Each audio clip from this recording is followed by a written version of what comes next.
So as you go through the book, don't try to absorb everything the first round. Just just get familiar with it. Just literally just read through, highlight, items that you want to go back to. But the point is not to absorb in the first round. The point is to get familiar, right? And read it at your own pace. Try to get through it before we get to week 5. And week 5, you read it again. And now that you have highlights, you have some notes, you've been through at that point, 20 hours with me and what is that, 10 hours with Michelle, so 30 hours. So as you go through it the second time, it will be you'll see in a very different light. But what I don't want you guys to do is to try to approach it as, you know how typically in class you try to, like, okay, next week we're going to do chapter 3 and then read chapter 3 and then we test chapter 3, because here that's not how it works. We only have one test, right? And the test is all the way at the end, and that's your PMP test. So for a lot of you, that the terms are going to be, pretty new, and that's okay. So the reason we made this 10 sessions is that over the course of the 10 sessions, hopefully you'll see the terms 2, 3, or 4 times, right? And by the 4th time, that's when it starts to sink in.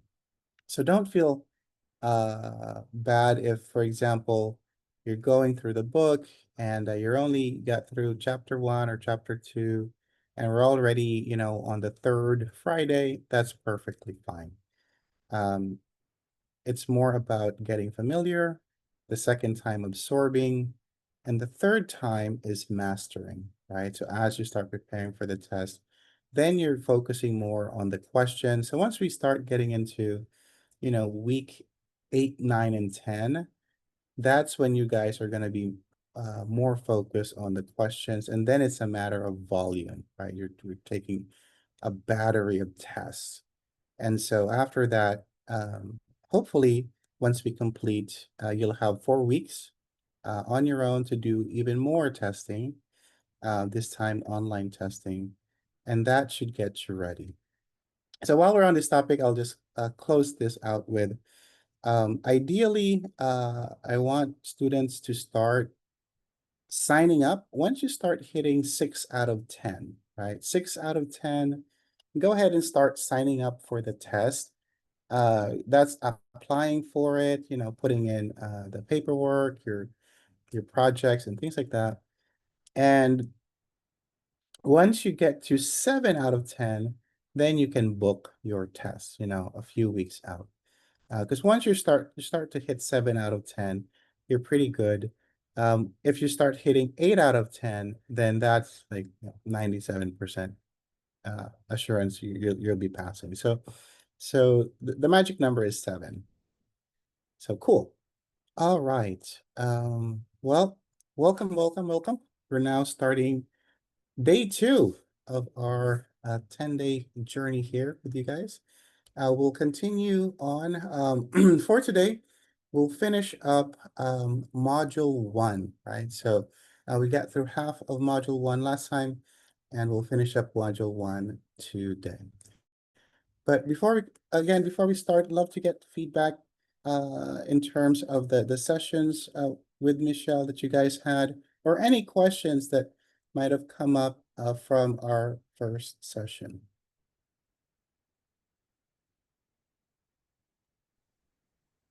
Regarding the session with Michelle, I did find it kind of difficult to, we had that quiz at the end, but I felt like it was like how, it felt very crunch because we only found out what chapter we were covering like the day before, I think. Got it. So it was like felt like trying to speed read. And I know we have time to do the test and stuff, but I just felt like it put me like, in a spot where I wasn't able to really absorb things. Good. So yeah, then knowing in advance a little more, couple more days, I feel it'd be easier. Yeah, the second Let your me- statement, I think that's what I was trying to say earlier too, is, and I don't know if I'm just, this documentation has been out there and I just missed it, but if there would be a heads up around the class is gonna be covering chapter 4 or pages so and so on the book, like that would be incredibly helpful, especially for a lot of us that are balancing multiple things going on in our life and trying to fit this in. That is good feedback. I will send the feedback right now. I think there's a schedule in your classroom that she has up there. That has like what are the the knowledge areas for each week. But I'll let her know. Let me just send feedback here. And thank you guys for sharing the feedback because I want to know this now so that, we can help you along the way. From the group, can we send a reminder of the chapters being captured for the week so they can read in advance? Awesome. Any other feedback? And again, I appreciate you guys for being open about this because we only have one goal, and that's to give you guys the best experience. And Francisco, from my end too, I'll try to correlate the slides that we have with the book. It's not a one-to-one because as you can imagine, the book is quite lengthy. But at least you'll have an idea of, where they pulled, where PMI pulled the slides from and around what chapter, so you can start taking a look at that. So I will do that as well. Appreciate it. Yeah, no worries. I'm just happy you guys are reading. Are you kidding me? Usually I have to bug people week 5, like, hey, you know what color the book is? I'm just super happy you guys are reading. Awesome. Anything else before we jump in? Looking good? All right. Yes, sorry. Hi, Ian. I wanted to reference the study session reference guide. Yes. Mhm. Yes, she does have a schedule on there. That was a question that I asked after the first study session. Mhm. That's on the Google, where it outlines each week, and the number of the study session. But I think that to the points that have been made, because there's been so much information, it's been Yeah. hard to kind of connect the Yeah. dots and realize like, oh, It's integration it's is study integration. session 1, right? Yeah, And then that's on page such and such because it really doesn't start absolutely. from the beginning. No. Um, it started like at page 69, and that threw me for a loophole as well. I did have another question to ask, and that is, um, apparently I don't know if the Zoom links are the same in the location versus in the body, but several of us clicked the Zoom link for today and it brought us in a totally different room. So Oh. Yeah, I agree. It oh, was like I was the first one who joined it, then Edward, Edward stopped, and Leona was there. So I have to ask one of my peer, that is Speak. Thanks, Speak, for giving me that Zoom link. So yeah, I have to forward to the link. So I was able to join the session. So I'm a little bit kind of confused too on that. yeah. So just a heads up. I Thank you think I for think I think Ernesto may be out, but just a heads up, maybe to make sure all the links are the same. Yeah, so the good news is that the Zoom link is the same all throughout, right? We're just using this one Zoom link that you guys are on. I'm looking at I'm looking at the invite here, and let me share my screen and help me help and again, guys, thank you for sharing all of this because we are in the adjusting phase of things, so tweaking it, so everything works fine. So here's the invite that Ernesto sent. So the one in the location ends in 0465, right? That's the Zoom link. So this is 0465, 0465, and 0465. If who saw something different, if you don't mind sharing your screen, because I'd love to be able to help troubleshoot with Ernesto. I'm gonna stop sharing my screen 1 second. Once I figure out the controls. Am I still sharing? I can share the Okay, cool. screen. No. Please, yeah. Love to see it. Okay, so I'm started sharing my screen. It should be there. So at You can see my screen here, and you can see everyone can see my screen, right? Or no? yeah, hold on, just make it a little bigger. Yeah, I can see. Yes, Okay. There you go. So and hers is correct. 465, Yeah. right? yeah, so Yeah. so 0465, 0465. And if you don't mind scrolling down, because I know that there's more mentions of it. So there's 0465 there and 0465. Yeah. Not sure what happened, but your info is correct, which is good. Yes.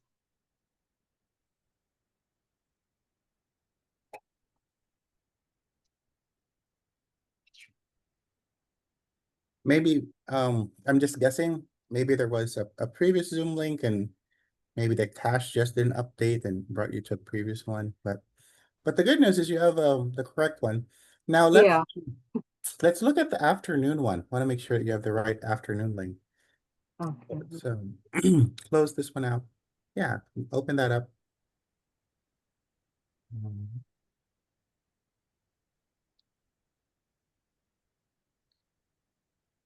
So 0465, 0465, and okay, so it looks like you're all good for today. And if for whatever reason you find yourself in a different room, you can always go back to the previous week, because I only use that same link to make it easier for everyone. Okay. Sounds good. No Thank you, worries. Anne. Yeah. Want to make We sure were just wondering why nobody was joining, but we were the only ones. So yeah. Did they go to Huntington Beach and not let us know? Yeah. All right. Thank you. Awesome. Any other housekeeping items, guys? Very good. Okay. And again, as things come up, I really appreciate you guys for speaking up, because it helps everyone. Chances are, if you have a question, someone else has the same question. So thank you. And Michelle responded she will be sending those chapter pages out to you guys as well. So. All right. So jumping right in, and we're still recording. Yep, still recording. Cool. So make sure didn't lose it. Okay. Thanks, Kelly. Yeah, we do have a breakdown, but I could have her resend that out. And let me add it to my notes. 1 second.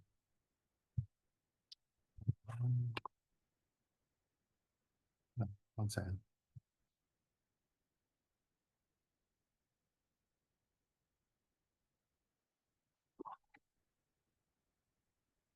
What do you guys use for your for your task app? I use Microsoft's To Do. Do you guys use like any other tools for like just quickly jotting down like I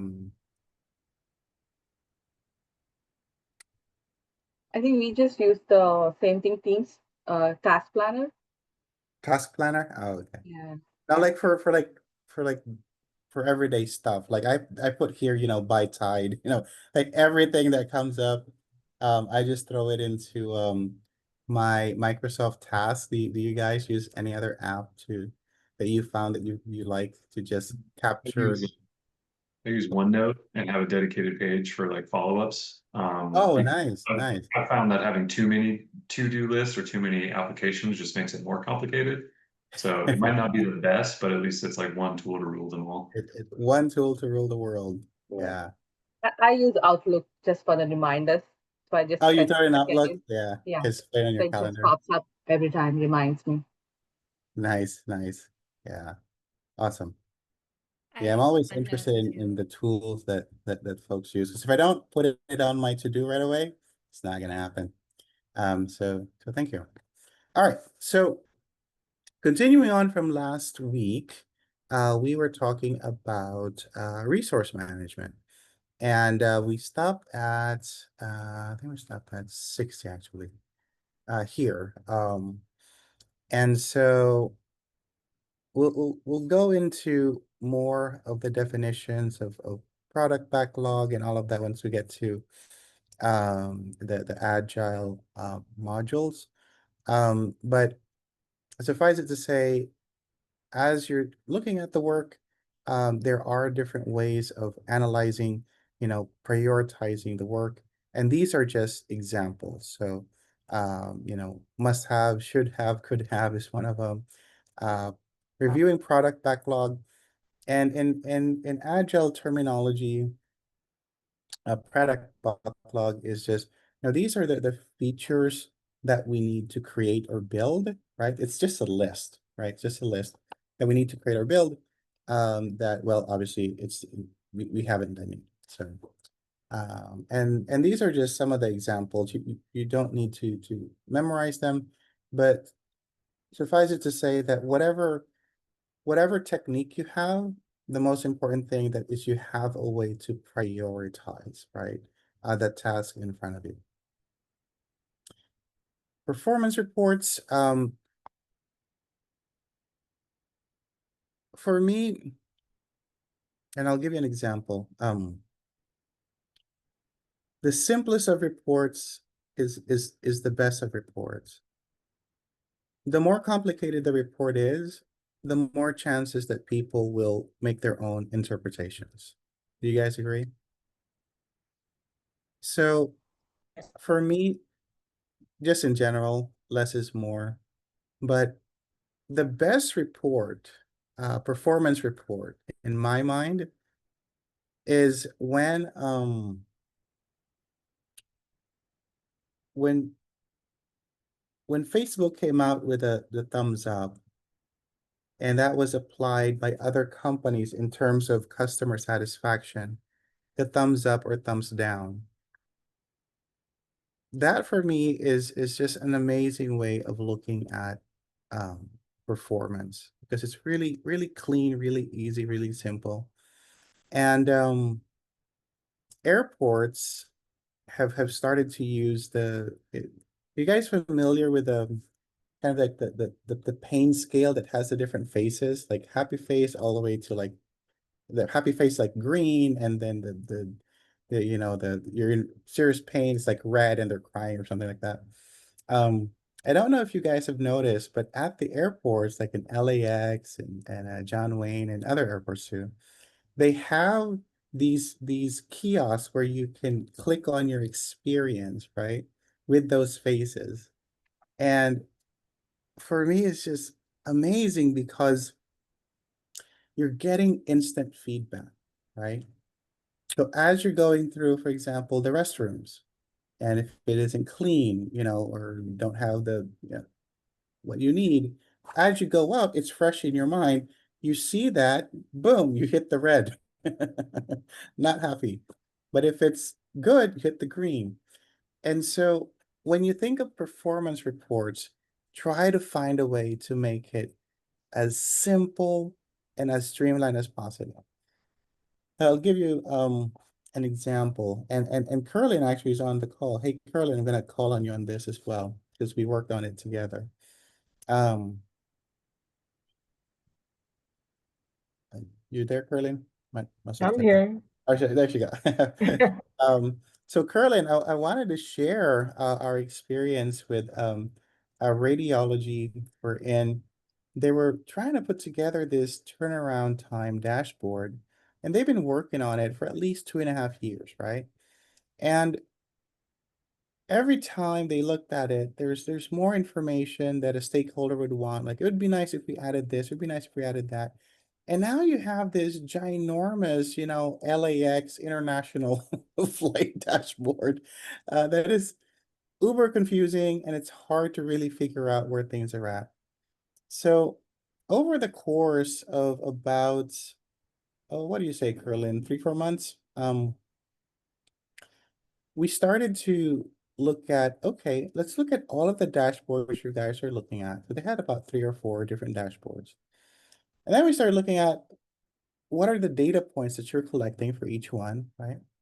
And then we started to look at what are the overlaps in the data points. And then we started looking at what's your data source, right? In Epic, in Clarity database. And then we started looking at the data IDs to see if everything lined up. And they were close for the most part, but they weren't exact. So then we're looking at discrepancies. As you extrapolate reports, as you guys know, a few seconds over time adds up. So we looked at all of that, sanitized the data, and then went back to the stakeholders and said, okay, if you had 5 or 6 data points that could tell the story from beginning, in this case, it was radiologist puts in the order or provider, right, for MRI or CT, all the way till the report was read, what would those 5 or 6 data points be, right? And this is vis-a-vis looking at all the other reports that's currently being collated daily, weekly, and monthly. And so we wrestled with that for about, what would you say, Curlin, 6 weeks? Going back to Brenda and team and coming back, wrestled until we found I think it's 5 or 6 that satisfied not just the needs, but we also had issues with negative time, meaning there were either the transport or the radiology tech would enter the times either too soon or a bit too late. So it would create discrepancies in the chronological order of the data in the back end. But we were able to leapfrog that with the right data points, right? And so going from this ginormous, 3 spreadsheets of data, we were able to pull it down to 6. And those 6 told the story. So there's this beautiful quote from Steve Jobs, which is complex is easy, simple is hard, right? So having 3 or 4 major spreadsheets to look at all the data, that's complex, but it's easy. Everyone pulls their own report. But being able to collate, review, distill, and have everyone agree on just 6 data points, oof, that was hard. It was simple. The output was simple, but the process to get there was hard. So I want you to remember this as you're looking at performance reports in your, line of work right now. And always ask yourself, how can we make this simpler, right? And what is the story that this is trying to tell? The goal of creating performance reports is not just to collate numbers. It's not just to gather data. The point of performance reports is to tell you what to do next, right? So there are 3 things that performance reports tell you, right? The first thing is if it's good, then continue, right? That's the first thing. If it's green, continue. If it's yellow, adjust. If it's red, stop, right? So try to create dashboards that quickly tell you the story that allows you to figure out what your next step will be. Okay? If it's green, continue. If it's yellow, adjust. If it's red, stop. So I hope that as you look at your reports, you'll hopefully see it in a different light. And there's two types of reports. So write this down in your notes for the test. Two types of reports. One is the qualitative report that tells you, that describes the quality. This is usually in text format. It's a description of how things are going, right? So it's text format, a description of how things are going. That's qualitative. And the other one is quantitative. And this one is numeric, right? And it tells you usually on a scale or a percentage of how things are going. So one is letters and one is numbers. One tells you a story, one shows you exact discrete numbers. So qualitative versus quantitative, right? And these are just examples of things that you can look at in your performance reports. Once we get to quality management, we'll dive into this much more. But just to give you a flavor, right, for today, you want to look at change requests. You want to look at defects. So does anyone, in your own words, can you tell me what comes to mind when you hear the word defects? Issues, What was it? issues, problems. Money, member dissatisfaction, customer dissatisfaction. Not to spec. Who said not to spec? Was that a you, Alicia? No, Yes. Yes. Maybe. So for the test, defects mean not to spec, right? So there's two types of defects. So there's the defect from a pure quality perspective. You know, we said it was going to be 3 inches and this is 4 inches. So that's defective, right? But there's also quality type of defects wherein it doesn't meet the user's expectations. And so it could meet the exact measurements, but as the user is using it, they're like, oh, this is too short or whatnot. Then you have to go back and fix it. So, but for the test, especially if the question is around quality management, defects means defect is the difference between that which you planned and that which you obtained, right? So it's planned versus actual, right? So if there's a discrepancy there, that's called a defect. All right. Okay, let's see, anything else here? Work performance data is integrated and contextualized, again, to generate decisions, right? So the goal of the performance report is to help you figure out what to do next. And if there's any issues, anything that you need to bring to awareness to the different stakeholders. Agile projects include, okay, completed and accepted stories. Does anyone know what a user story is for Agile? Have you heard of this term, user stories?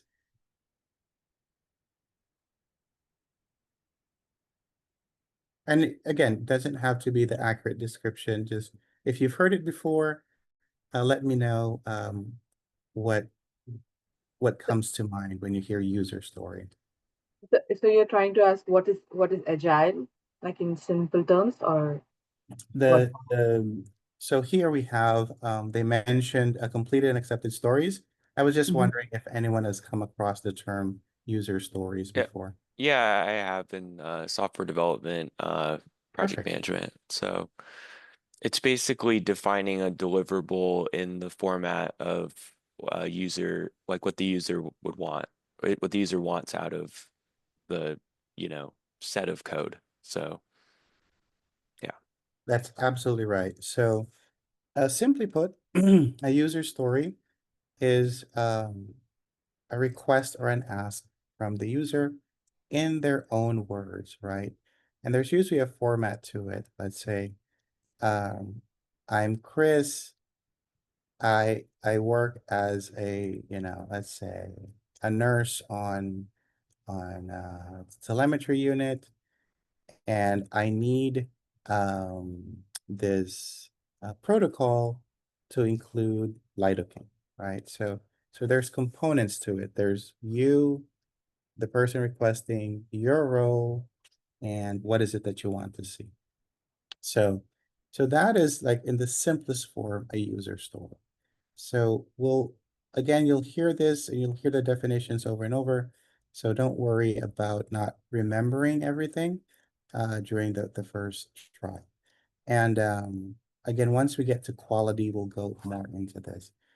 Product backlog, as I mentioned, this is a list of the requirements that are in your to-dos, right? We haven't finished this yet. So comparison of stores delivered and iteration plans is, okay, well,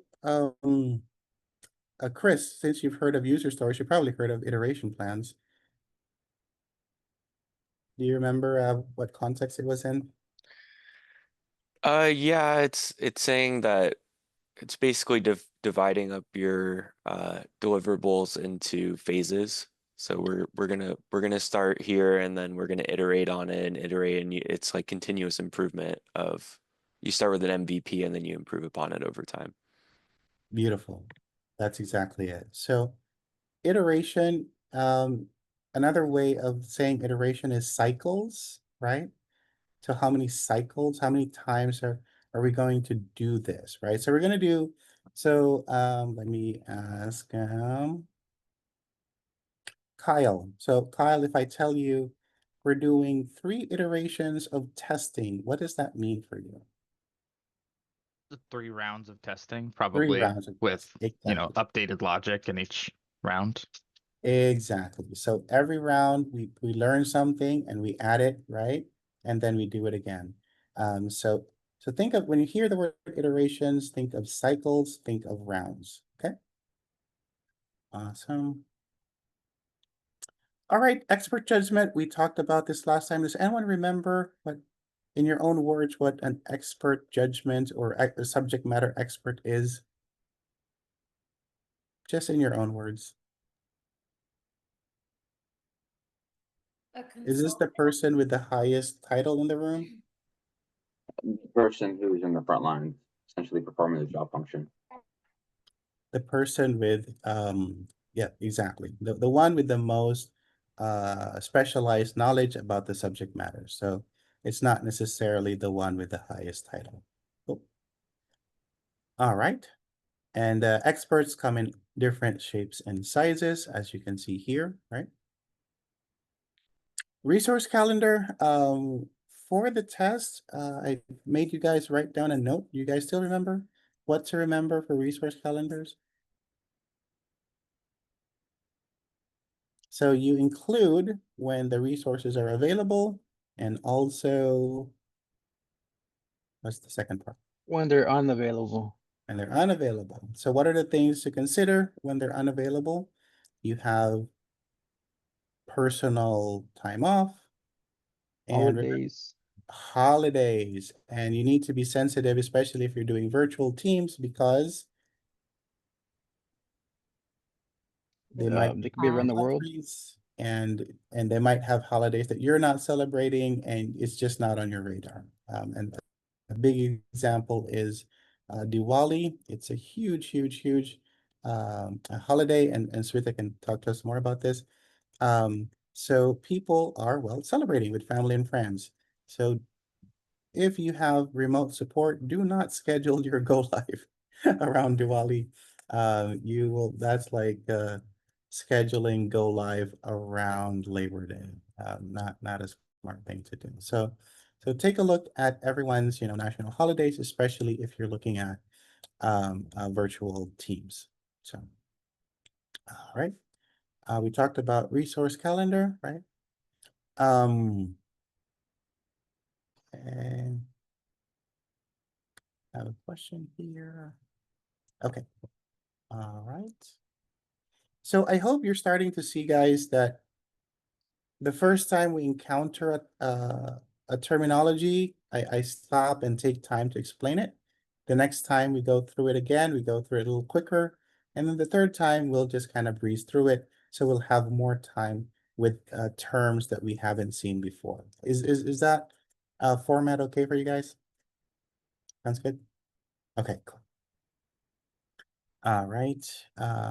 Reviewing team performance and identifying lessons learned regularly. So let's go here. All right, so lessons learned register. This is a term that you have to be familiar with. It's pretty self-explanatory, but still, this is one of those that they will ask you in the test. So lessons learned register, it's a document used to capture the knowledge gained. Notice that it doesn't say the bad stuff that happened, right? It's knowledge. It's everything. It's the good, it's the bad, it's the ugly, right? So it's the knowledge gained during a project, right? So that can be used with the current project, right? Or for future projects. So let me break that down for you here. So first of all, lessons learned register, it's a document, it's a list, right? It's stored somewhere. And it captures the knowledge. So again, knowledge means what happened well, things that need to be improved, right? The good, the bad, and the ugly. So that's all in there. And here's a key, can be used for the current project. So what does this mean? You don't do lessons learned at the tail end, and that's it, right? You want to do it throughout the project. So a good way to do it is, let's say you meet a big milestone, right? Let's stop, let's celebrate, and let's also ask, right? Let's also ask, what did we learn? What went well? What could have been better? Does that make sense? So that as you go into the next milestone or the next phase of the project, you can use that lessons learned. Let's say, for example, a lesson learned would be, you know what, our team meeting at Friday at 3 o'clock is really hard because a lot of us are picking up our kids. You want to know that now, not at the end of the project. So you want to formalize it around milestones or phases. And you also have obviously a big lessons learned at the end, but all throughout every meeting you have, just ask quickly. If you guys noticed, before we started this session, what did we do? Before we started today's class, I asked what went well, what needs to be improved, right? So we literally just did a lessons learned about session 1, right? So that's what I'm talking about. And it doesn't have to be super formal. And the more actually, I think, you make it super informal, the more feedback you'll get. The way I ask lessons learned is, hey, is there anything that doesn't feel right? Is there anything that either keeps you up at night or you think about as you're taking long walks or long showers about the project? Just something that's just bugging you. And it doesn't have to be super specific. Just let us know what doesn't feel right. And usually what happens is people will start saying, man, I don't know. The schedule seems too aggressive. I don't know which part, we need to adjust, but it just feels super aggressive, right? So now you can start saying, okay, well, let's carve out 30 minutes. And as a group, let's take a look at the timeline, line by line, and let's figure out which task or activity looks pretty aggressive, right?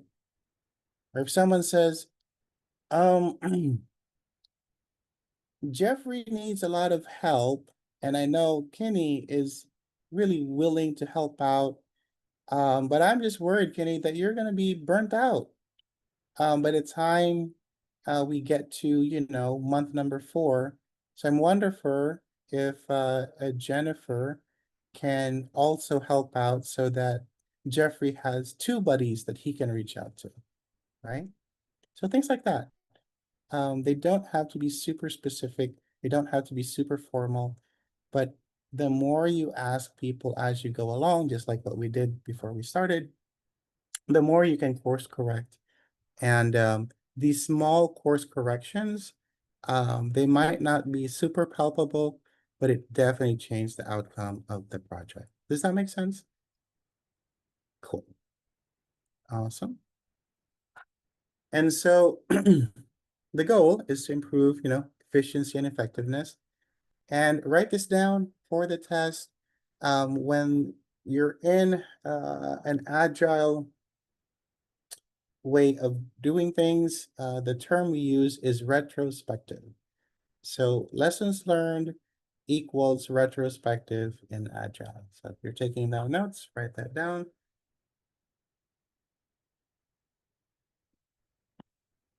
And it's done after an iteration to look at issues, solutions, so on and so forth. So for the test, lessons learned is retrospective.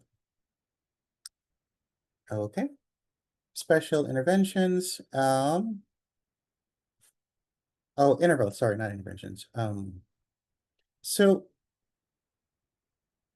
you guys have been in projects, and for big projects, especially here at UCLA, let's say we're doing a major, epic upgrade. You have what's called blackout dates, right?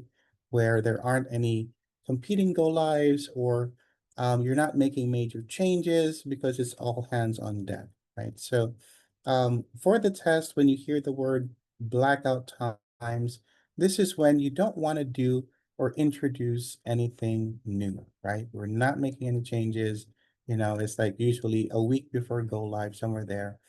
Everyone is just in preparation mode for activation, right? So that's not the time to say, hey, Kelly, can we change the color? No, no, no. We're not changing anything. We are going live, folks, and we'll make changes after. All right.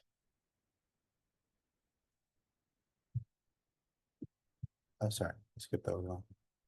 Okay, so empowering. So before we go into empower team members and stakeholders, was there anything here that we went over that you want me to go back to, or we're okay to proceed?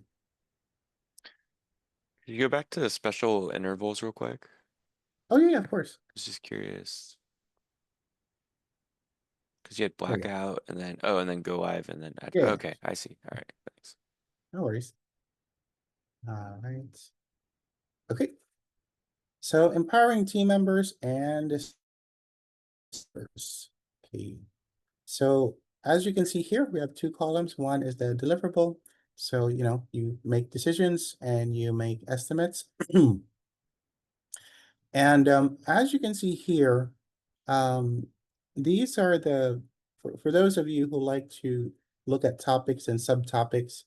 So this is the main topic, creating a high-performing team. You guys remember from our first session.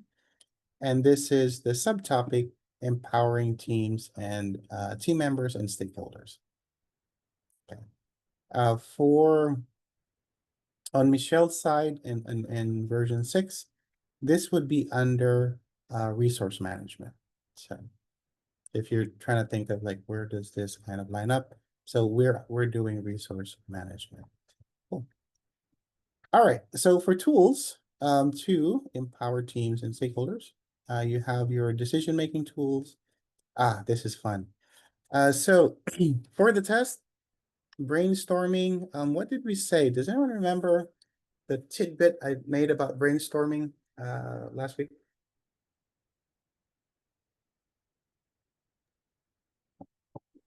Like all ideas are welcomed.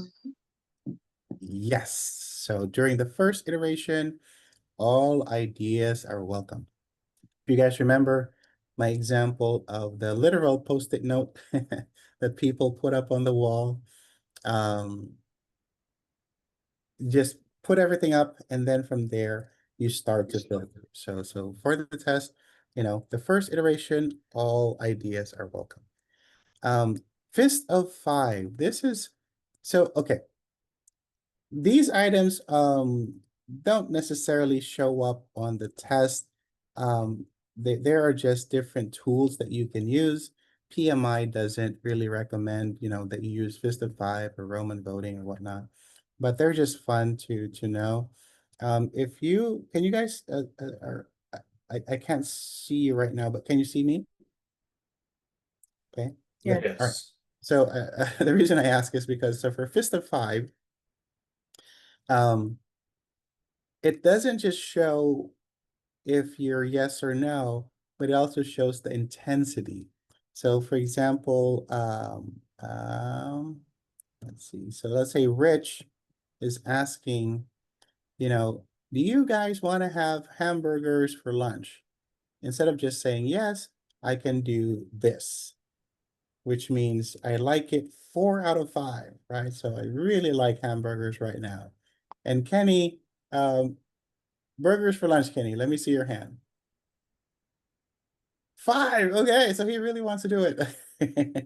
And you can also say no, and it's like a solid, yeah, exactly.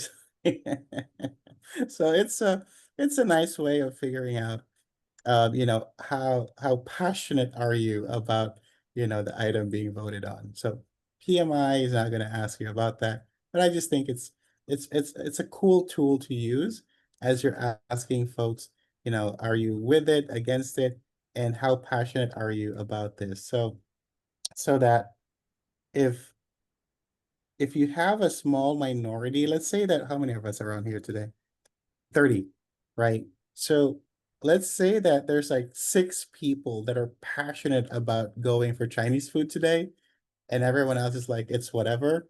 Guess what? We can go with the 6 who really want Chinese food for lunch, right? So it gives you an idea of how uh, uh not intense, but how committed, the level of commitment they have to that idea.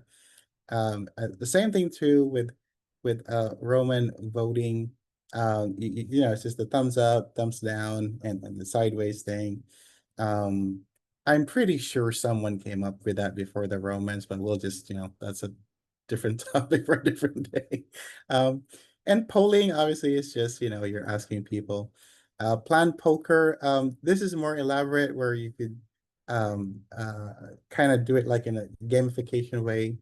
Dot voting is let's say you have um let's say we're I would do this for um executives. We're in, let's say for the next fiscal year, we're thinking about, okay, guys, there's 20 things that we have on our initiatives for fiscal year 2026. We need to figure out the top 5. So everyone has, let's say, if it's 20 things, everyone gets 20 dots or 20 sticky notes, whatever it is. And then you can spread out your sticky notes with all the initiatives. Or if you really feel, let's say Jeffrey, he's really passionate about getting a new ambulatory system registration module. So Jeffrey can go ahead and put all of his 20 votes, right? All 20 sticky notes or dots or whatever, and just slam it on that ambulatory thing. Like all my chips just here. So by the time you're done with this exercise, you look at, of the initiatives, which ones had the most votes. Does that make sense? You guys with me? Able to follow? So that's like a dot voting. It's a fun exercise. Again, if you're doing it in person, it's way more fun because you get to have, people you give them either, physical like coin type things, or you give them sticky notes, and you have like, all of the options up on the walls, and then people get to cast their votes by putting the sticky notes on the initiatives that they want. So these are, let me call on Curly, and I'm gonna call on you today a lot because we're talking a little bit about performance excellence tools, and you guys do this more than most. Let me see. Are you still on, Curly? There she is. I'm here.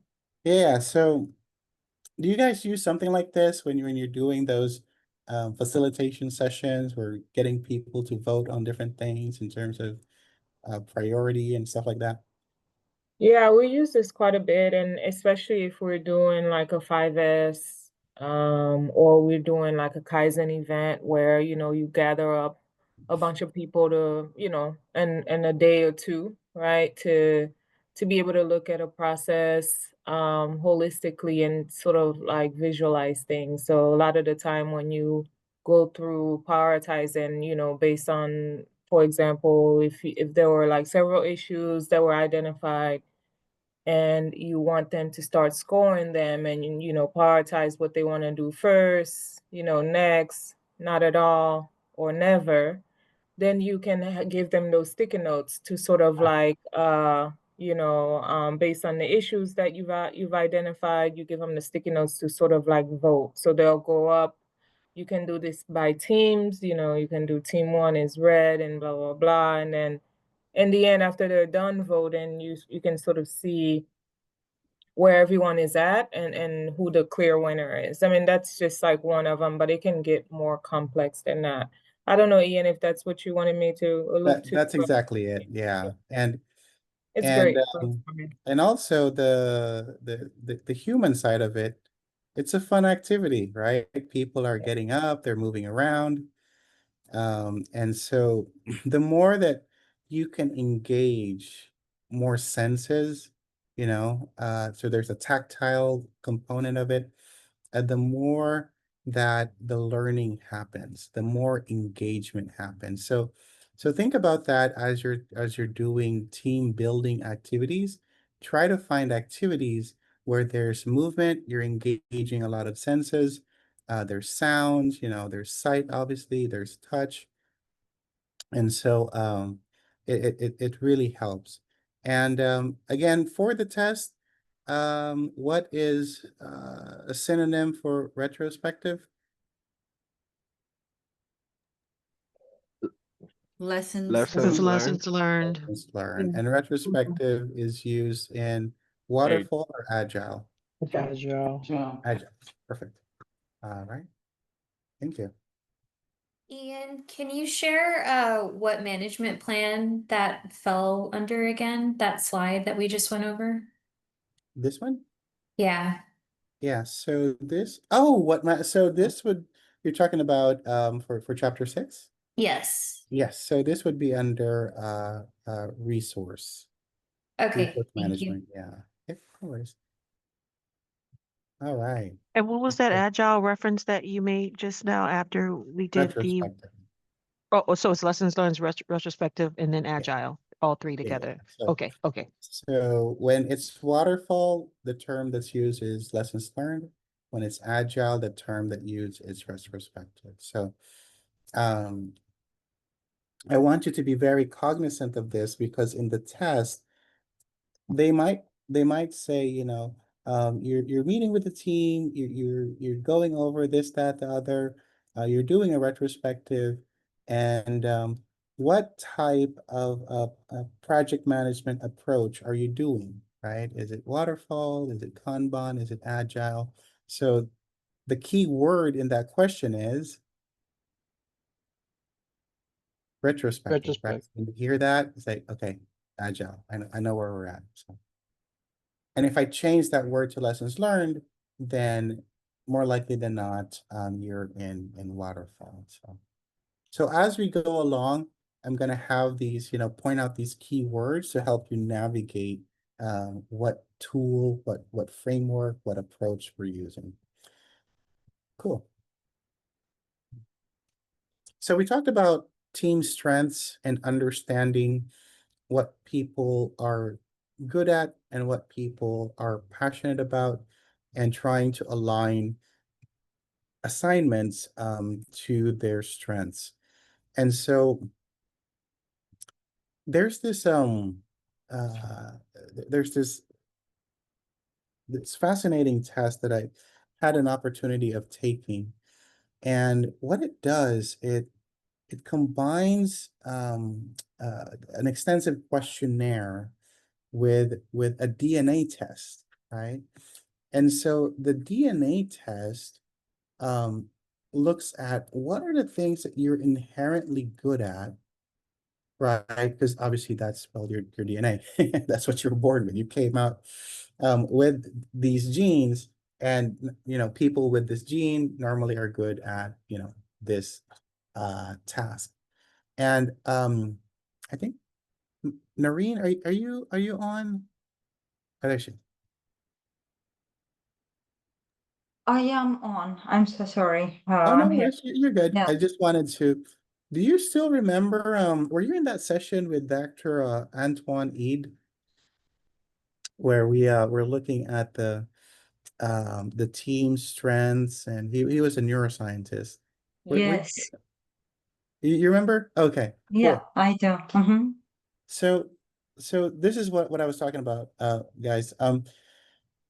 It's fascinating because we didn't get to do the genetics test with the ITPMO team, but part of what he does, and I had a chance to do it, is look at what are the things that you were born with that you were good at, and what are the things that you are good at now, right?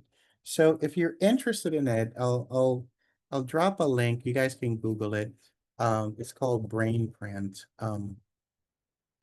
It is, and I'll throw in the name of the doctor. It is so fascinating because for my test, for example, I was born intuitive. I was born more extroverted. I was born more as the person who enjoys being in the spotlight, right? However, when I took the test that asks you what are the things that you enjoy, right? And how would you approach things, different scenarios, I was the complete opposite. Now I'm more analytical. Now I'm more introverted. Now I want to be more in the back versus the one in front. And so it's just something that is completely fascinating how you could be born one way, and these are the things that you're naturally good at, but through life experiences, you might be good at something else right now. And I think, oh, we're at the hour mark. We'll pick this up in 10 minutes. But before we go, how was our first hour, guys? Too fast? Just right? Just right. Okay, cool. See, what did Victor do? He did what kind of voting was that? He went Did a thumbs Roman. up. Roman voting. Roman There and you Roman go. board. There you go. Again, I'm sure someone did a thumbs up before the Romans, but it's a topic for a different day. All right, guys. See you at 11:13. I'm so sorry. While we're on break, Yeah, are you yeah. able to send me and Carol the links because we didn't have a link to join today? Oh. Hold on. Let me. Hi, Ian. I actually gave it to her. It's Lisette. So I sent her, but I just gave it for today, not the whole series. Oh, okay. So let's do this. So Cinderella, if you don't mind dropping your email in the chat, and there was one other that needed it. Carol. I'll drop Carol, it as well. I'll put it in the chat. yeah, put it in the chat. And what I'll do right now is I will forward it to you. Unfortunately, I can't make the edit because Ernesto owns it, but I can forward the series to you guys. So let me do that right now. And then is there anything else we're missing? Because we just joined today. It's our first time. Oh, no worries. So if you go to the Google Classroom, there's the recording for the orientation along with the deck. And then there's the recording for session, the entire day, the morning session and afternoon session of session 1, along with the slide decks are all in your Google Classroom now. But I did send out the meeting summary, and it should be in your Google Classroom as well. So yeah, Okay. so yeah, you didn't miss much. You have all of those materials there for you. So, Okay. And then the books with Noreen will Yes, Okay. so, yes, So Noreen. just to make sure that she knows we need our set too. Um, Okay, thank you. and, after the break, oh, actually, if, Cinderella, can I ask a big favor? Yeah. Can you shoot an email to Noreen and also throw in Carol's email just so that, and CC me too, just so that we have that request in before we miss or forget. She did send that already and she Oh, just good. responded, yeah. That Oh, they're beautiful. not available yet. She just responded. Oh, beautiful. Awesome. Yeah. Just want to make sure we didn't miss anyone. Thank you. Yeah. Let me do Is this that right. all we missed?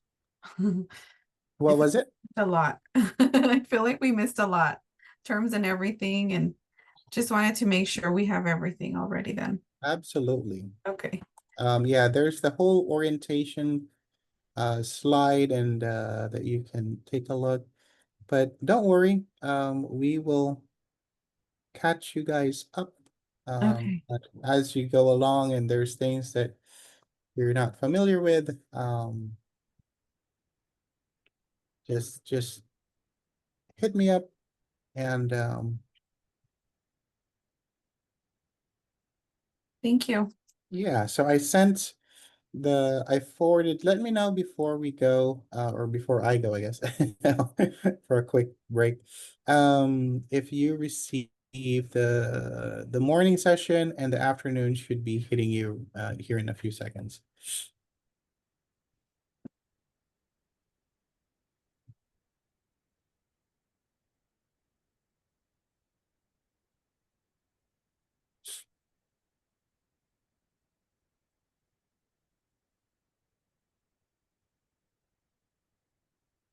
Yeah, cut the morning. Cool, and the afternoon Yeah. is coming. Okay. All right. Yeah, I will. received the afternoon as well. Oh, beautiful. All right. So what did I just do there? I did user validation. All right. Awesome. All right. I'll see you guys at 11:13. Okay, thank you.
All right.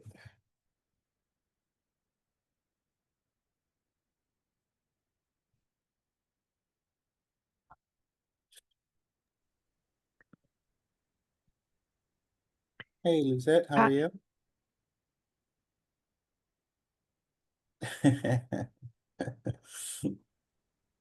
Hi, Is that Ian. is that a Hi, peace Ian. sign or a Roman voting? What was it? Sorry.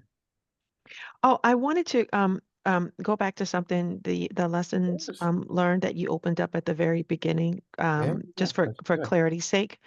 Yeah. Um, Hold on, let me share my screen. okay. I'll get to that. I'll get to that. So, okay. And Please. maybe lift up and maybe this should shed some light on some of the other This one. the alignment with the comments. So if you go to slide, I'll kind of go a little backwards. If for slide 14 from where we started last week, it Sure. says build a team.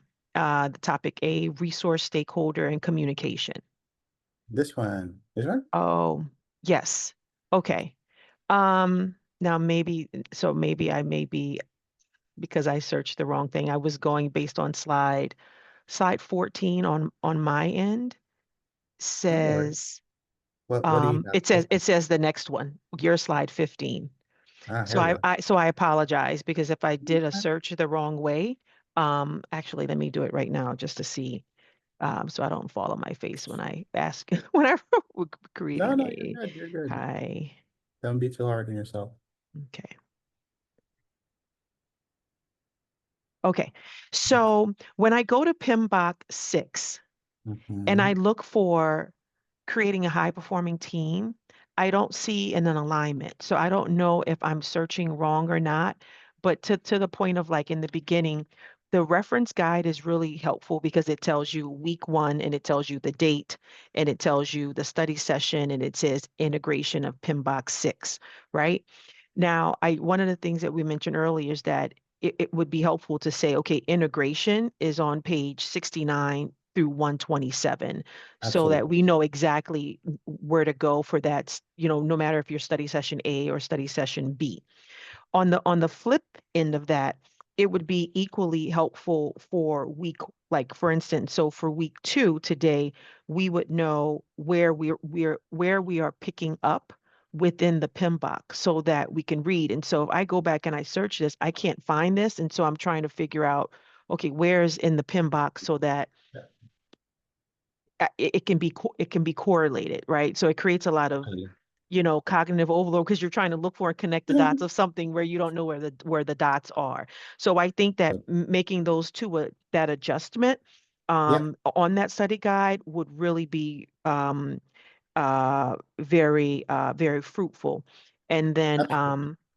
the other piece is on the actual Google That's right. Classroom. Mhm. At the bottom where the modules are referred, the recordings and the slide deck, it has module 1 through 5, and then I think module 4 is broken down into 2. That would be helpful again if that correlates to the dates that we meet, because Yeah. it says 5 modules, but there are 10 classes, and so we're sort of Yes. like staggered. So if Yeah. people are missing things and they're trying to figure, okay, which one did I miss? Where do I go to? Again, it frees up a lot of cognitive space in the No, brain. that's great feedback. So for the modules, we have 5 modules, and roughly, it's about two sessions per module, roughly. And I say roughly because depending on the class, we might have areas wherein you guys want us to spend more time on quality management. So we take a little bit more time there. And then when we get to, let's say, for example, communication topics, you guys are breezing through it. So roughly speaking, it's 2 sessions per module. So like for today, our goal is to get through all of module 1, right? Because we're in session number 2. And so session number 3, we're starting module 2. Now we will, and I love your suggestion, Leona, so that it's quick and easy. You have this one chart, maybe two charts. One is for, you know, pin box 6 and one is for 7. And then it kind of gives you, okay, here's where we're going to be at, you know, we're planning to be at for. So you can take a look at, if you're going to be out, let's say, session number 4, what are the topics that are going to be discussed then? So you can kind of, you know, read through it. So we can Right. definitely do that. Right, right. So that's a great suggestion. Thank you. And if it's not too much of a stretch so that we can prepare for next week, because I know Sure. to maybe update that takes some time. Yep, If yep, we yep. could just get an update for next week, session, September 22nd, if we Yeah. would, if we could Oh, know yeah, the because we pin, don't what, have yeah, Labor what's, Day. yes, what's the PMBOK, oh my gosh, all the PMBOK 6-page correlation, Gotcha. and then likewise the slide For deck, so 7. that we can know where they correlate and be prepared. I really Absolutely. appreciate that. Thank you so much for willing to hear that No, explanation. we're constantly taking, you know, feedback from every cohort and then adding it. So the next cohort will be better than this one, and this one was better than the previous. So, so for the test, what is that called? Lessons learned? No. 3 letters or 3 words. Oh, What was your question again? CPI. Oh, so I was talking about how, and correct me if I'm mispronounce it, Leona? La'ana. La'ana, thank you. And I Yes. apologize, I'm gonna mispronounce that 2 more times. Just think of La'ana. Christmas. Fala lala. Fala lala. Okay, La'ana. Anna was mentioning how, you know, these are things that we can improve.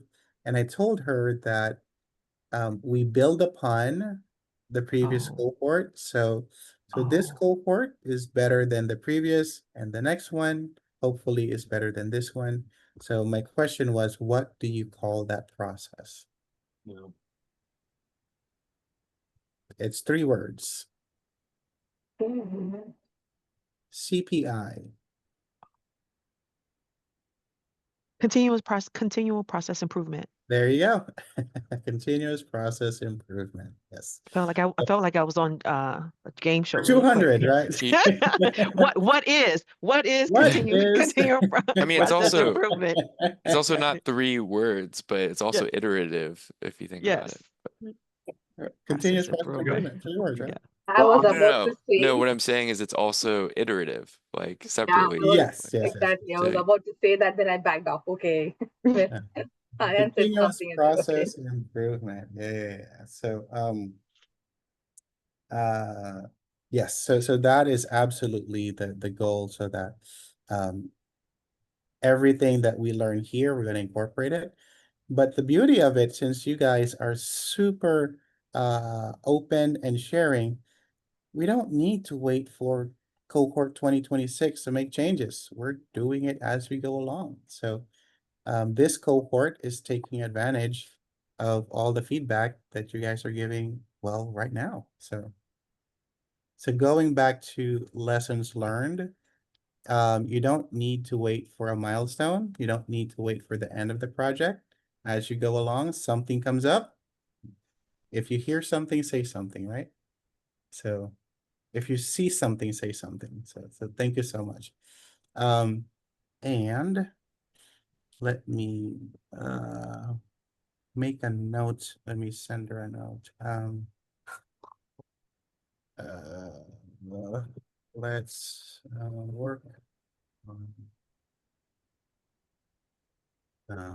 same table for version 7, which incorporates the PMP chapters and pages for the different modules.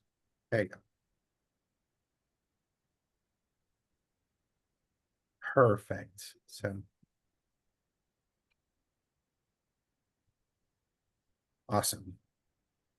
All right, so now for the page numbers for my sessions, it's an approximation because again, we don't know when we finish, but at least it'll give you an idea that for module 1, it's page 161 to 200, whatever. So you have an idea of what to review. And so cool. This is great. Thank you guys. Anything else before we proceed? Guys, just give me 2 seconds. I need to take this call. Just 2 seconds.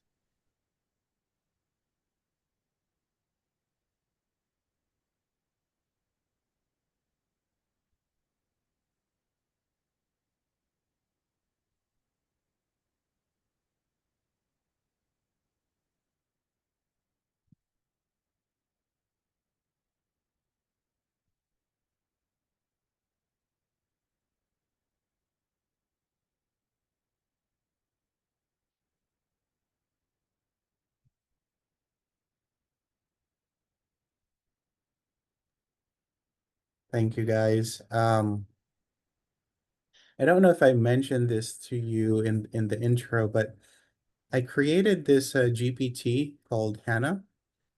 Did I mention this to you guys? And the GPT is intended to be an adjunct, an augmentation to therapy sessions that people are using. And currently, it's being used by a few rehab centers. And right now, it's also being used by folks. Have you guys heard of this group called Homeboys? Homeboys International. So it's the Yes. biggest. Homeboy yeah. Industry, Yeah, Homeboy Industries. Trace? Yeah. Homeboys Industry. Yes. Yeah. Yeah. Oh, cool.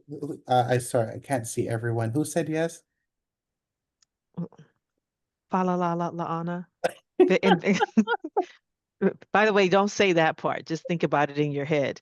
I think if Victor raised his hand Yeah, too, me they've too. expanded a lot over the Yes. last decade or so. Yes. So, Victor, what do you know about it? I know that it takes like former gang members. They start. I don't know if I know they started as a bakery, and kind of expanded. Like now it's like a restaurant. Their chips and everything are in all kinds of stores. So it took off. Like Lana said, the last 10 years or so. Mhm. They But Beautiful. they yeah, have their own apparel line and they Yes. do volunteer work Mhm. in throughout the city. Yeah. With primarily, but also, in addition to gang previously incarcerated, but also a lot of their initiatives support the reentry. Um, and by the way, we do have at least at one point we had a professor at Anderson that did a lot of work in research in reentry programs and did a partnership with Homeboy Industries as well for Yes. success for entry into the community because of the statistics of like returning back and making Recidivism. and make yeah thank you, recidivism, and making sure that they have the resources and the drivers that sort of impact that so they could Right. be successful. Thank you everyone for sharing that. And tying it to our topic of resource management here. So I met with the founder, Father Gilbert Boyle, a few weeks back, and this is now a resource that some of the members, the ex-gang members, people who were formerly incarcerated, are now using this GPT that I created, and um, the feedback that I've gotten is that it it has helped in times where they couldn't find someone to talk to because it's a chat bot, it feels like you're talking to someone. And so I'll drop it in the chat for you guys if you want to check it out. If you're a subscriber of ChatGPT, the $20 a month, you get all the GPTs for free, including the one that I created, so you don't need to pay anything extra. And you get to, use it. So let me find the link and I'll send it to you guys. But yeah, so the the person that called was with the homeboys, and I try to, as much as I can, I try to pick up if it's one of their members that are calling me, because a lot of times it's not a good call. So try to see if I could kind of help them from relapsing or doing something that they would regret tomorrow. How's that? So thank you for allowing me to take the call. But yeah, so this is something I'm super proud of, because it has really helped a lot of people experiencing, loneliness, depression, or uh, bouts of relapse. So for whatever reason, I can't find it. So I'll look for it during the break and share it with you guys. So cool. I am so happy that there are tools that if I'm not available, people can talk to. And I was talking to someone yesterday, and she said that for different topics, she prefers talking to Hannah than talking to me directly. So I saw it as the highest compliment. Here we go. So we finished blackout, and all right. So I think we were here before we went on break. Team strengths. Yeah, okay, team strengths, what we're talking about. So, okay. So again, you want to make sure that you put people onto tasks that comes, natural to them, and obviously they have the competency for it. And if it's a big project, always try to see if you can cross-train people, and ask if, let's say, Chris is interested in, again, learning Python or Java, and Alicio knows that if there's a way that you could, do a buddy system, so by the time we're done with the project, Chris knows more about Python or Java. Or let's say Sweta wants to learn more about the back end of data centers, not sure why, but let's just assume. And Victor knows that, so we'll have a buddy system. So by the time we're done with the project, everyone is much better than when we started. And if you have that in the back of your mind as you're looking at the teams, it makes a huge difference, because it also tells the team members, right, that you care about them, not just as a resource for the project, but also as a human being. So that goes a long way, especially when you have problems and issues and you need to pull all-nighters, or you need to have people work on the weekends. So organize around team strengths. All right. So team decision-making tools, it's best, okay. For the test, it's best to have all of your rules, norms, ground rules, documentations around that prior to any issue coming up, right? So prepare for the worst, right? Hope for the best. And the documentation should always precede, right, any big task or work that's coming up. So if I'll give an example. So one of the projects I'm helping out with is this 22-story tower in Children's in Philadelphia. So we're trying to put together the governance. We started the kickoff last week. There's probably 30 subgroups here that I know of. Do you think there's going to be conflict? None whatsoever. 30 subgroups, maybe about 500 people involved. And so the first order of business, I'm their, governance consultant. The first order of business is to create all of the ground rules, the charter, everything before we start getting into all of the discussions around this new tower. So in real life and for the test, make sure that you complete this prior to having those sessions, right? So you need to understand what tools are you going to use for decision making. And again, PMI doesn't, give you a preference.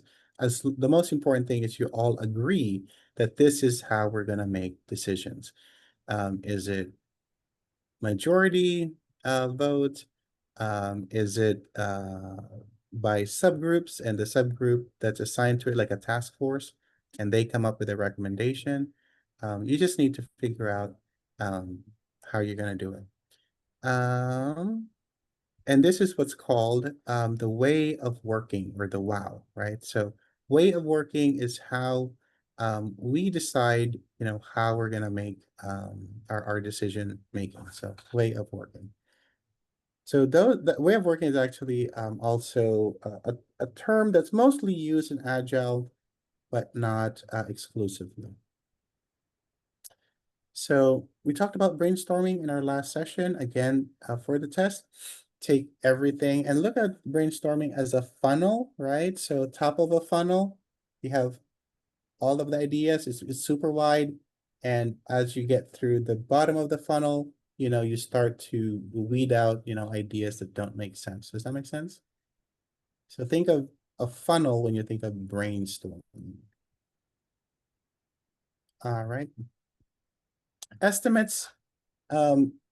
These are tools that you can use. Don't worry about figuring this out now. When we get to cost and risk, we're going to go through all the different types of estimating tools. But suffice it to say, there are different ways of doing estimates. For today, I'll just give you high level. So if you have your pen and paper or your fingers to keyboard, I want you guys to write this down. So the first type of estimate that you will be super familiar with as we go along is called analogous. So it's here on the screen too, analogous right here. The second is parametric, and the last one is bottom up. Okay, we're gonna go through each one here. Analogous simply means comparing to something similar, right? Comparing to something similar. And I'll give you an example. Let's say that Patrick is a real estate broker. And Patrick, where do you live? I'm over in Ventura. Ventura. All right. So Patrick, you're a real estate broker, and I ask you, hey Patrick, I'm looking at moving into your area. I'm looking at a 3-bed, 2 baths, bathrooms. How much would that cost me roughly? What would you say? I'd say about 1.2 million. 1.2. Okay. So notice how Patrick was quick to give me a response, right? And notice how this is high level. So analogous estimates is high level, right? It's easy to give, and it's based upon, Patrick, what did you base that 1.2 on? I feel like I've seen similar listings out there. There you go. Absolutely it. Similar listings, right?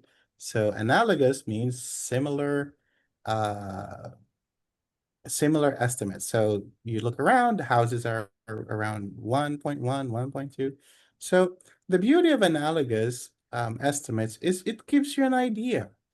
So let me go to Jennifer Mansourian. So Jennifer, same thing, real estate broker, but you're more in the Bel Air area, right? So 3-bed, 2 baths, roughly, I'm not going to hold you to it.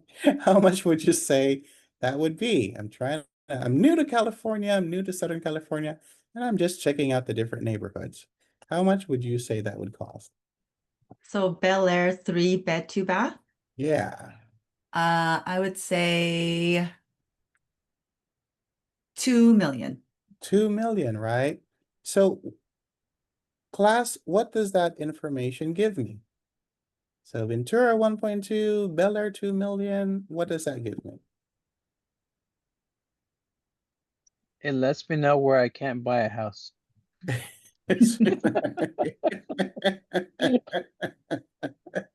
Yeah, I'm actually gonna need a third option, right?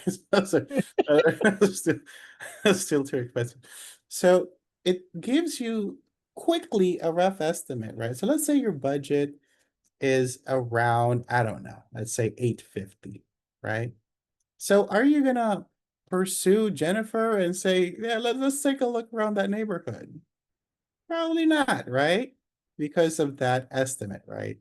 Um, so, um, so analogous, right, is high level, super quick. You're looking at similar, and it gives you a rough idea, right? So in the same way, I think I have Mike join. Mike, are you on? I am. I was on mute. Oh, here you go. Oh, no worries. So Mike, as you mentioned in our first session, has done a lot of construction projects. So, and he also built out a lot in Irvine. And remind me, Mike, were you involved in the Spectrum or South Coast Plaza, those guys? Not South Coast Plaza, but the Spectrum, yes. Spectrum, okay. Pelican Hill and Shady Canyon and all of that stuff. Cool. So, Mike, if a new developer came to you and said, "Hey, Mike, we want to build, you know, something like Shady Canyon and let's say RSM," would you be able to give like a high level estimate of how much that would cost them? No, not just off the top of my head. There would be a fair amount of discovery work that'd be needed first. Absolutely. So the reason I brought that up is there are limitations to analogous, right? So once you get into a lot of different variables, let's say, you know, a shopping center or an entire community, there are too many variables to just give you you know, top of head number versus the 3-bed, 2-bath example that we gave. So analogous is really good when you have few variables, just want to get an idea. We're not really digging into, you know, what the kitchen looks like. I just want to know, in this example that we ran with, you know, which neighborhood fits my budget, since, you know, I'm new to SoCal, I don't know what the different communities are. So that's analogous. So the benefit of analogous, it's easy to do, gives you a high level. The downside of analogous is it doesn't give you enough details, right? It's just a starting point, but you can't base your final decision off of it. Does that make sense? So it's a starting point, but not a final, you know, basis. Parametric is a little better in terms of giving you more details. So this is when you start using a little bit of math. So an example would be if it takes you 1 day, for example, to paint a wall, one wall. If it one wall, 1 day, how long would it take you to paint 4 walls? How many days? 4. 4, right? So what we just did there is we took a data point, right? And we just extrapolated. So that's what parametric does. So you take a data point, you extrapolate, so it gives you a better idea. So the benefits of parametric is more precise than analogous, but still you're extrapolating, right? And the extrapolation might not might not be as accurate, because let's just stick with the wall example. let's say that one of the walls actually needs some patchwork, right? So that might take a little longer than just the, one wall, one day, but it gives you a rough idea. The last one is bottom up estimating. So as the term implies, you look at all of the items, right? And then you add up everything. So let's say that, sticking with that 3-bed, 2 baths, you tell, the realtor, I want granite countertops. I want quartz here. I want mahogany. I want this. I want that. And then you add all of that up, and that's going to give you the estimate. Now, the benefit of this is it's the most accurate of the three, right? The downside is it takes a lot of time, and you don't want to bottom up estimating if you're just trying to figure out, high level, right? With sticking with our example of the community, you don't need a bottom up of how much does a 3-bed, 2-bath cost in Bel Air, right? Who did I say? Was it Jennifer that gave the answer of 2 million or something? Jennifer, yeah. So when you said 2 million and my price range is 850, I'm not going to ask you for a bottom up because it's out of my range, right? That's not a good use of everyone's time. So be very familiar because you will get a question about these 3 types of estimates. Not all 3, but one of them. Be very familiar with the pros and cons. And actually, let's do this. Victor, analogous estimating, what do you remember about it? It's high level and kind of takes similar generalizations and easy to do. Easy to do. What's the downside of it? It's not necessarily accurate if there's many variables. Yeah, so it's high level, but you can't, it's a starting point, but not the end point, right? So not as accurate. Patrick, parametric, do you still remember what we talked about with this guy? Yeah, that was like the wall example, right? Like you have some semblance of your computation, but you're still extrapolating. Exactly. So you have an idea and then you're extrapolating it. So it's much better than analogous because you're doing a little bit of math, but it's not as accurate as the last one. And for the last one, let's go to Melissa. Melissa, do you still remember bottom-up estimating? I knew you would ask me this question because that's No way. Did you really? Did you really? I was like, I'm gonna get asked, and I missed that one. I was gonna ask, and then I was like, I'll just wait. I'll look it up, and then. All right. So call a friend, Melissa. Pick someone in the group. Call a friend. Patrick, you're right next to me, so I'll be your friend. Thank you. So that one was like the example of like the different countertops. You're trying to get a really accurate estimate, but it's gonna take you more time. And you're not probably gonna do it for every single house you look at. Exactly. So what's the benefit of bottom up? The benefit is accurate? accurate, yeah. Accurate. What's the downside? Time. You just said it. Takes a lot of time. So the point to remember is that there isn't one that's better than the other, period. They're all used for different things, right? So if you're just looking around the neighborhood, you don't want to do bottom up, you want to do analogous, right? But as you're honing in and like, okay, we're going into this neighborhood, this part of the street, this house, then you go to bottom up. So for the test, just remember that bottom up is not better than analogous. They can be used for different things. Does that make sense? They're like tools in the kitchen, right? There's a big knife that you would use for maybe cutting through, big portions of protein. And then you have the smaller knife, maybe for fruit. And one is not better than the other. It's just different usages. So it's the same thing there. All right, and lastly, I'm gonna stop sharing my screen. You pick on Nikki. Yes. So Nikki, if you don't mind telling us the 3 types of estimates. Analogous, paramedic, Parametric, and yep. I'm sorry, parametric and bottoms up. Bottom up. Thank you so much. That was it. All right. And again, we're going to go through this when we get to cost and risk, but just wanted you to be familiar.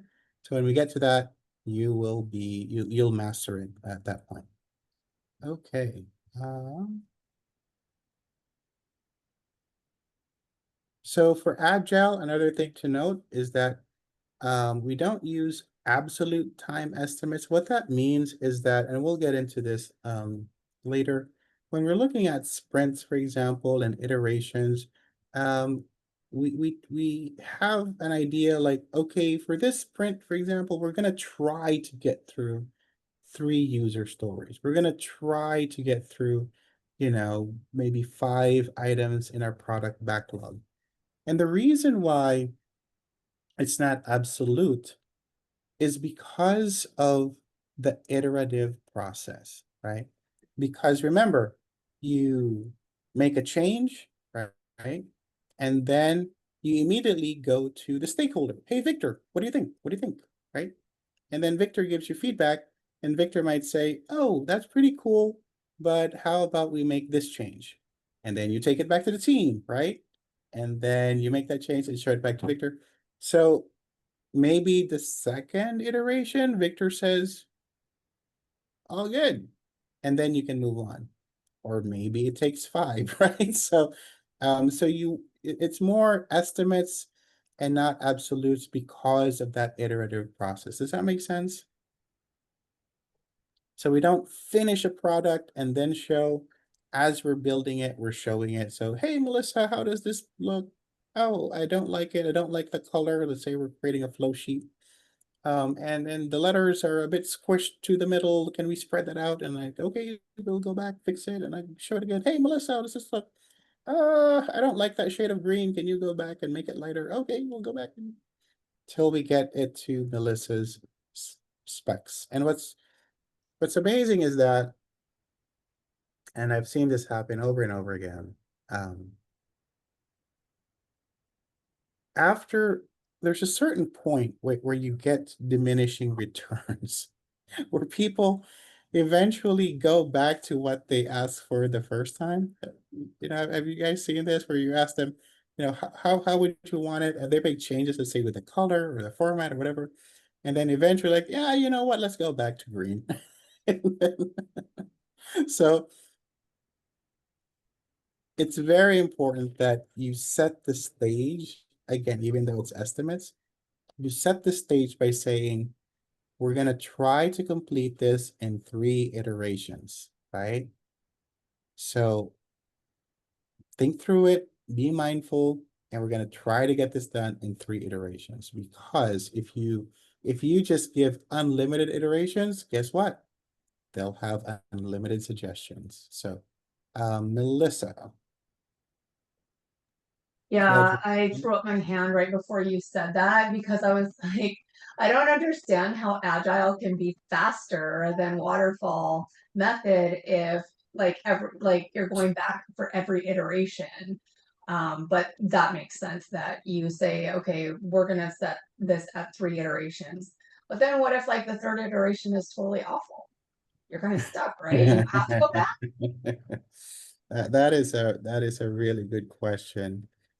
Actually, we have 8 minutes here, so this is perfect for Mike. If you don't mind, um, I'd love for you to share my favorite construction billionaire, your former boss, and his obsession with iterations.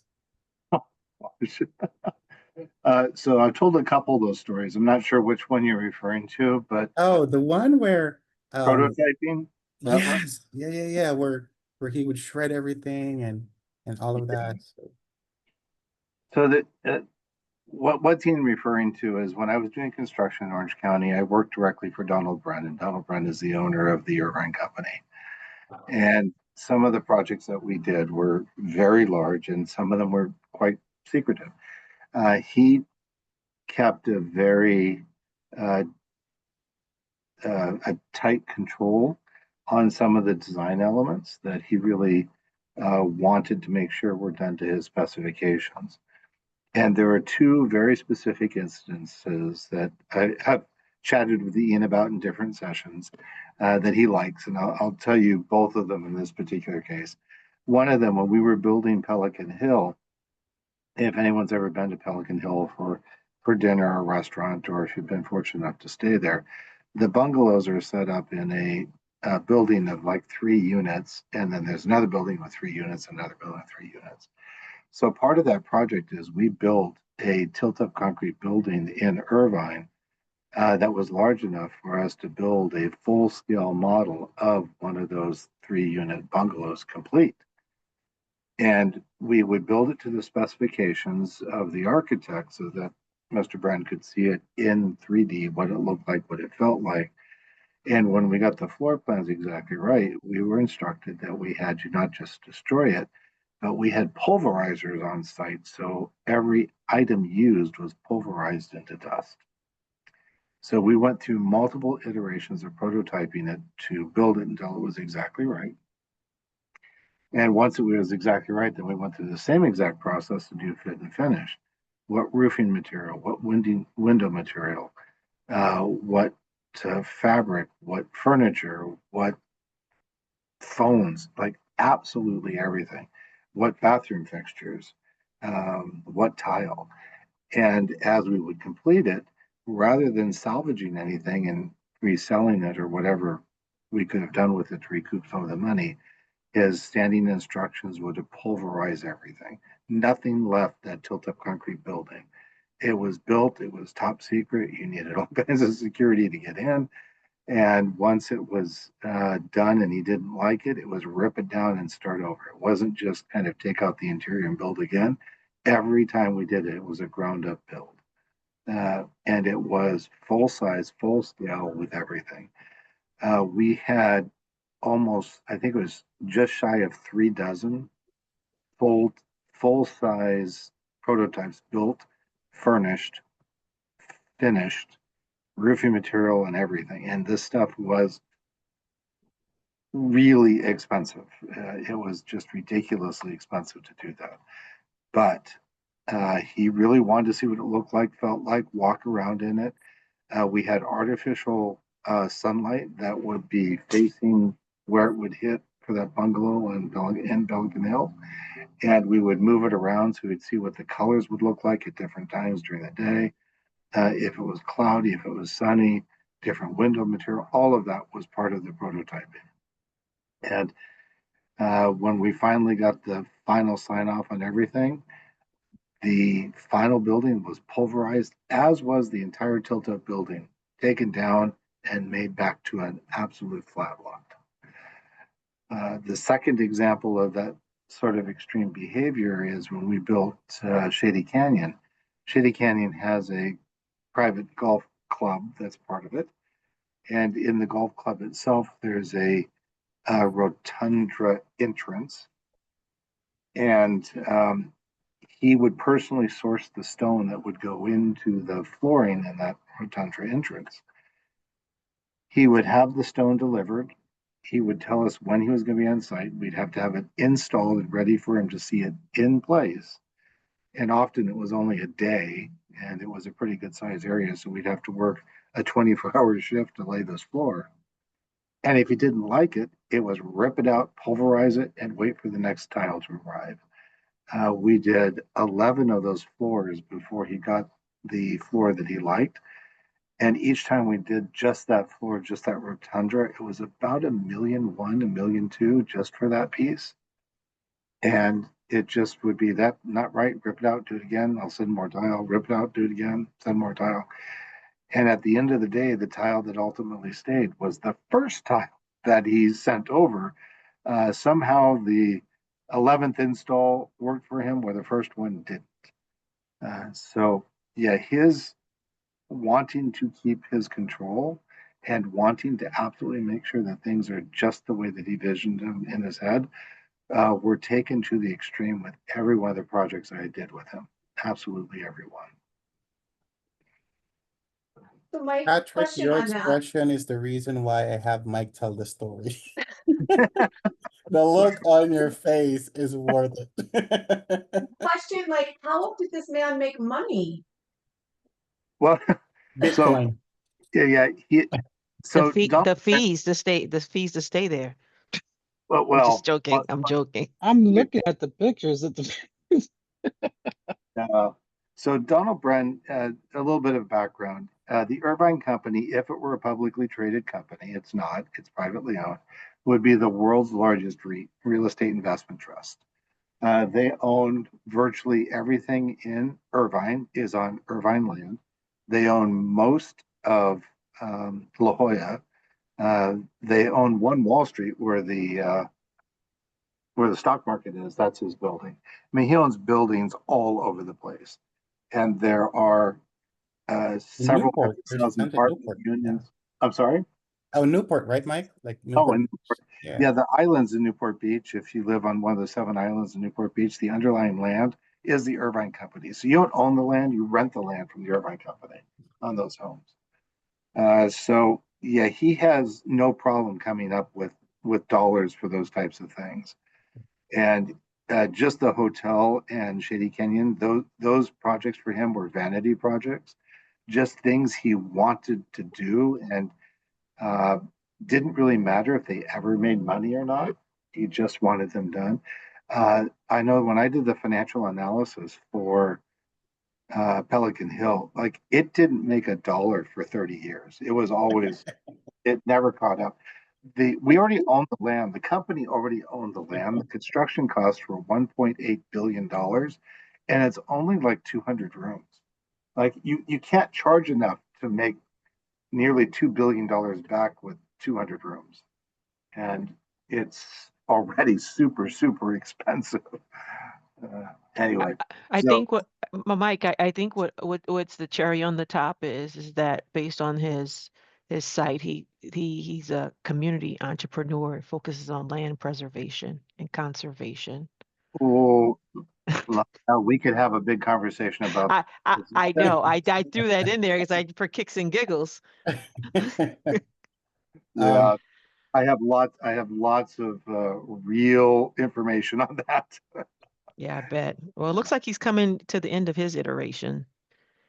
He's born in Yeah, 1932. That was a joke. Sorry, probably didn't. he's an he's a really interesting guy, and for all of his quirks, and he has quirks. When you work directly for him, just give you an example, he would. When I worked for him, it was kind of pre-cell phone. You would get a pager, and he could call you 24/7, 365. You had 7 minutes to return his call. If you didn't get back within 7 minutes at any time, he would send somebody to your house to get you. And that was no joke. He did it frequently. And when he had something on his mind, he wanted an immediate response.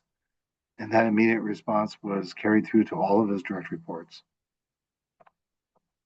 Melissa, where do you live? I do not live in Newport Beach. If you were wondering. We'll send someone in 7 minutes. Yeah, I think it would be a little hard to reach me. I live quite a ways inland. Okay. Anyway, Wow. yeah, I have, as Ian has pointed out, I have lots of Irvine Company stories. That's just one. Yes, and Mike, thank you for sharing that. The look on Patrick's face was worth it. It's an extreme example of and in this case, he is the ultimate stakeholder. So Mike couldn't tell him, all right, Donald, you have one more iteration. So this is an extreme example. But if you don't have control of the iterations, this is what happens, to your point, Melissa. So Mike, thank you for sharing that story. Thanks for not getting tired. This is probably the 20th time I get to share that. But The look on Patrick's face was worth it. It's crazy. Crazy. Awesome. Well, on that note, Been more crazy like this. There's more stories coming. I'm sure Ian will ask me. yes. It gets even crazier. Yes. I'll leave a cliffhanger. There was an environmental lawyer back in the 90s that was fighting to protect the coastline in Southern California. And fast forward 2025, he's the environmental lawyer that started the practice in Europe and now is advising the Supreme Court in China. He is the environmental lawyer, hard stop. And I had him on as our guest speaker, right? We do our monthly guest speaker series. And he remembered Mike. And Mike was on the other side of the table back in the 90s from the lawyer, because Mike was obviously working for the urban company. So that's a cliffhanger. We'll share more of that. And what an amazing meetup with with James. So yeah, so I'll Mike share that story at a certain point. But cool. Thank you guys. Thank you, Mike, for sharing that. Let's break for lunch, guys, and then we'll reconvene at 2 o'clock. Thank you, everyone. Thanks, Ian.